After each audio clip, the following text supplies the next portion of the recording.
ಹನುಮಂತನು ಅಪಾರ ಗುಣಗಳನ್ನು ಹೊಂದಿರುವವನು. ಅವನ ಅಂತಹ ಗುಣಗಳಲ್ಲಿ ಯಾವುದೇ ಸ್ವಾರ್ಥವಿಲ್ಲದೆ ಸೇವೆಯನ್ನು ಮಾಡುವ ಗುಣವೂ ಒಂದಾಗಿದೆ. ಹನುಮಂತನು ಇತರರಿಂದ ಏನನ್ನೂ ಬಯಸದೆ ಅವರಿಗೆ ಸಹಾಯ ಮಾಡುತ್ತಿದ್ದನು. ರಾಮಾಯಣದಲ್ಲೂ ಕೂಡ ಆತನು ರಾಮನಿಂದ ತಾನು ಮಾಡಿದ ಸಹಾಯಕ್ಕೆ ಪ್ರತಿಯಾಗಿ ಏನನ್ನೂ ಬಯಸಿದವನಲ್ಲ. ರಾಮನ ಸೇವೆಯೊಂದೇ ಆತನ ಸೇವೆಯಾಗಿತ್ತು. ಆತನು ಬಯಸಿದ್ದು ಹನುಮಂತನು ಮಾಡಿದ್ದರೆ ರಾಮನಿಗೆ ಮಾಡಿದ ಸಹಾಯದ ಪ್ರತಿಯಾಗಿ ಲಂಕಾಧಿಪತಿಯಾಗುವ ಆಸೆಯನ್ನು ಹೇಳಿಕೊಳ್ಳಬಹುದಾಗಿತ್ತು. ಆದರೆ ಅವನು ಹಾಗೆ ಮಾಡಿದವನಲ್ಲ.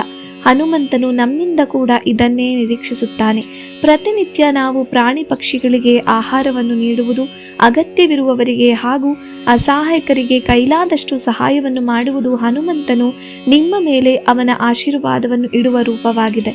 ಶುದ್ಧ ಮನಸ್ಸಿನಿಂದ ನಾವು ಇತರರಿಗೆ ಏನೇ ಸಹಾಯ ಮಾಡಿದರೂ ದೇವರು ಅದಕ್ಕೆ ತಕ್ಕ ಫಲವನ್ನು ನಿಮಗೆ ನೀಡುತ್ತಾನೆ.